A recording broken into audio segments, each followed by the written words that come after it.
నమస్కారం అండి. అంతర్యామిలో ఈరోజు అంశం ఫలితం అనుభవించాలి. మనకు అందించిన వారు శివలంక ప్రసాదరావు గారు. వినిపిస్తున్నది మీ విజయభాస్కర్. తెలిసి ముట్టుకున్నా తెలియక ముట్టకున్నా నిప్పు కాలుస్తుంది. అలాగే తెలిసి చేసినా తెలియక చేసినా తప్పు తప్పే అవుతుంది. అది మనల్ని శిక్షకు గురి చేస్తుంది. ఎవరు చేసే పాపపుణ్యాల ఫలితం వారే అనుభవించక తప్పదు. పాపం లేదు, పుణ్యం లేదు, మనం బతకడం ముఖ్యం, అందుకు ఏమైనా చేస్తాం అనే వారి వల్ల సమాజానికి తీవ్రమైన నష్టం కలుగుతుంది. పాపభీతి, పుణ్యకార్యాల స్పృహ లేని సమాజం చాలా వేగంగా పతనమవుతుంది. కొంతమంది నగలు దొంగలించి పారిపోతూ మాండవ్యముని తపస్సు చేస్తున్న చోట దాక్కున్నారు. రాజభటులు దొంగలను వెతుకుతూ ఆ ప్రదేశానికి వచ్చి వారిని పట్టుకున్నారు. మాండవ్యముని కూడా బంధించి రాజ్యసభలో ప్రవేశపెట్టారు. రాజు వారికి శూలదండన విధించాడు. గుచ్చిన శూలం పైన ఉండి కూడా మాండవ్యుడు తపస్సు చేస్తూనే ఉన్నాడు.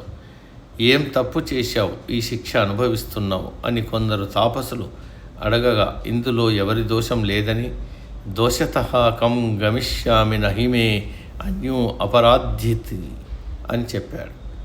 రాజు ఆయన ధర్మదీక్షను గుర్తించి క్షమాపణ కోరాడు. మాండవ్యుడు ధర్మదేవుడి దగ్గరికి వెళ్ళి, నేనేమి తప్పు చేశానని నాకు ఈ శిక్ష వేశావని అడిగాడు.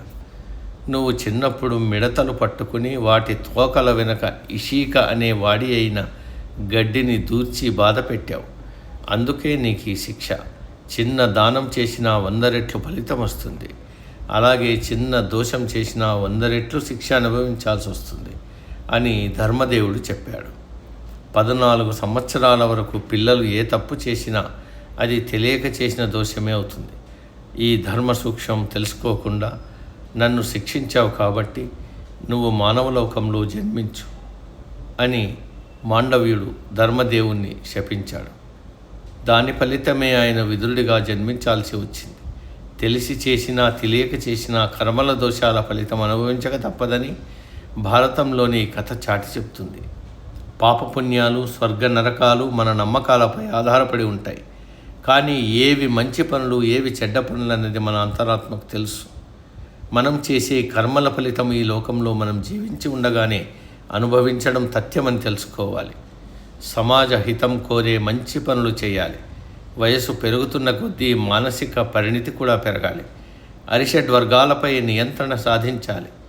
దాన్ని ఎంత చిన్న వయసులో సాధిస్తే అంతగా మానసిక ప్రశాంతత, అంతరంగ నిర్మలత్వం అలవడతాయి.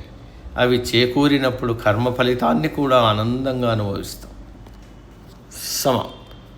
సర్వే జన సుఖినో భవంతు.